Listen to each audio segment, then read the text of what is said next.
We just wanted to quickly go to speak to the Labour's Shadow Secretary of State for Scotland, the MP Ian Murray. A very good morning to you. I was just wondering what you have made about what the situation with regards to the travel industry in the country. You're saying that the government needs to take responsibility. Really, the travel sector has had plenty of advance notice with this. They've been given government money, and really it's up to them to take responsibility for this, frankly, shambles at the airports. Well, I think we need the airlines, the travel industry, the trade unions, the employees and the government to come together to try and resolve these issues. Don't forget that the cliff edge of furlough ended at the end of last year, and we've been saying for some time that that should have been extended for the industries that would take longest to recover. And what's now happened is we have this sort of big bang recovery in the travel industry, and they're struggling with staff and the numbers and volumes of people. But what we've seen in the last 24 hours, of course, is a Transport Secretary who's been picking up the telephone to colleagues to try and help the Prime Minister rather than trying to resolve this travel crisis for many millions of families. Right, and so where do you see this going? I mean, at the moment, here we are on the eve of a national 4-day celebration. Lots of people flying in for that, lots of people on half-term wanting to fly out to enjoy this week. Any immediate succour for people to look forward to?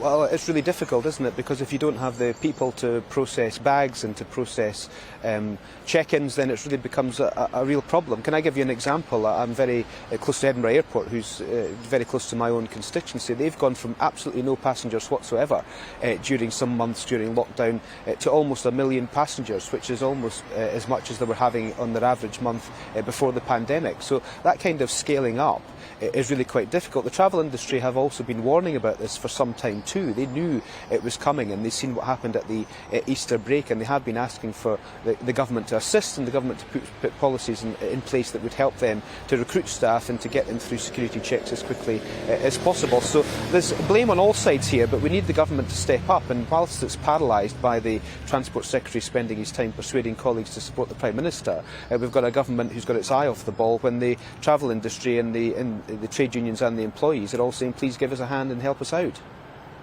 Transport Secretary, he is calling them all in to have a word with them today, and they are coming together, which is what you're calling for.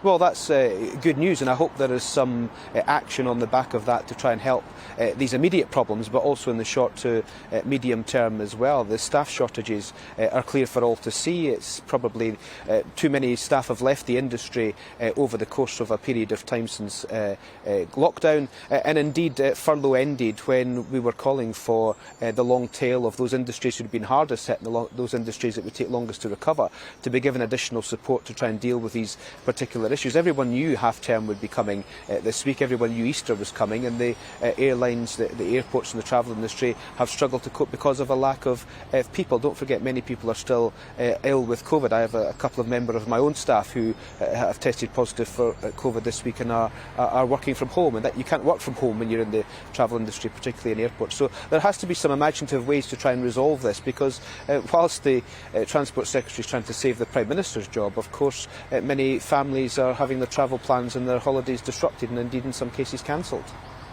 I want to ask you now about Partygate. Lots of people talking about what's going on within the Conservatives, question marks about whether or not perhaps there might be a vote of no confidence next week for Boris Johnson. But the stark reality is, isn't it, given that these questionnaires have now been handed to the leader and the deputy leader of your party, that you could be facing bids for a new leader. They've both said that they will resign if they are found to have breached COVID rules. How worried are you about that?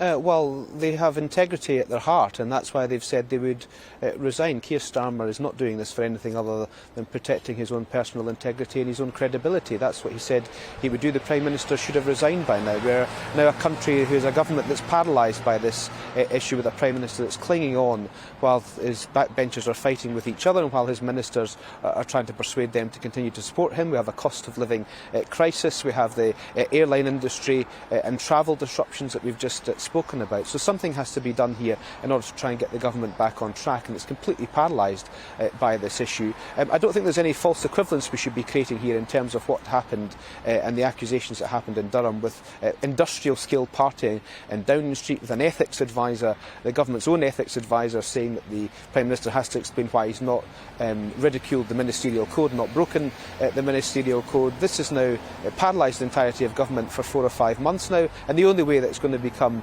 back to operating as a government and get back to the day job is if the Prime Minister does the decent thing. It looks as if he will have to be forced out, whereas Keir Starmer and Angela Rayner have done the decent thing with integrity at his heart and said if they are given a fine, they will stand down, and that's the right thing to do.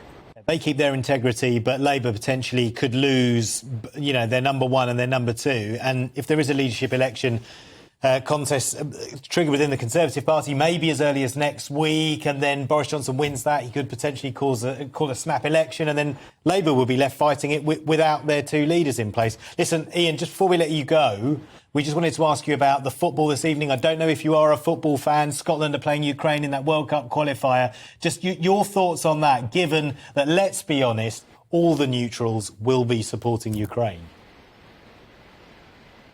Well, look, it will be an absolutely wonderful occasion. I'm delighted that Scotland are playing Ukraine. I'm a huge football fan and only wish I could be on the terraces at Hampden this evening to cheer Scotland on. It's a huge game for both countries. It'll be a very poignant game, and I hope it sends a real message out to Russia that life goes on for the Ukrainians. Life goes on in terms of what they're trying to achieve. And look, I want Scotland to win this game tonight. I can appreciate that the neutrals will be wanting Ukraine to win. Let's hope it's a 10-10 draw and Scotland just sneak it in the last minute. Wow, 10-10 draw. I'll be honest, I wasn't expecting that. But yeah, cheers, Ian. Thank you very much. Good to speak to you. That's Labour. Thank you very much. Ian Murray there, Shadow Secretary for Scotland.